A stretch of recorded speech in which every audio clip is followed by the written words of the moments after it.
The human papillomavirus is a very common virus that spreads from one person to another by skin-to-skin contact.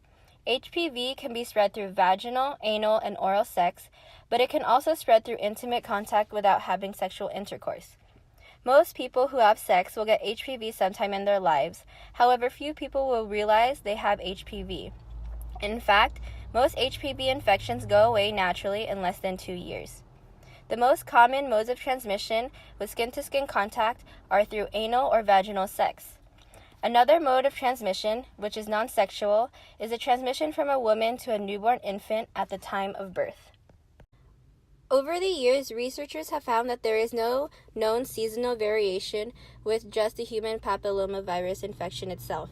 However, it does have some factors in other different kinds of cancers that may affect other individuals in the future. For example, with HPV-positive oropharyngeal cancers. It has become an epidemic in the United States and has slowly been increasing proportionally. However, overall, oral squamous cell carcinomas incident rates for men are 2 to 4 times that of women across all races. Along with that, racial differences between rates of OSCC in white and black women have largely disappeared.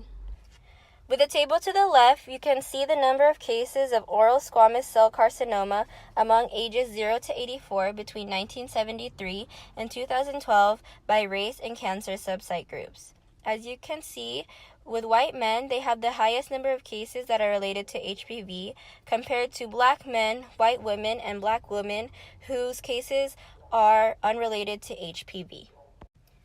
The human papillomavirus is the most common sexually transmitted infection in the United States, with an estimated 24 million active cases and 5.5 million new cases each year. Various strains of HPV cause the majority of cases of cervical cancer. Despite this fact, public ignorance about HPV is high. Recent studies have shown that there are high levels of HPV infection among women, with the highest levels among young women. Not only that, but 15% of Americans ages 15 to 49 are estimated to be infected. Risk factors of infection include lifetime multiple sex partners, history of infection with other sexually transmitted infections, early age at first intercourse, a weakened immune system, and the presence of HIV. And lastly, almost 70% of Americans, adults 18 and older, have never heard of the human papillomavirus.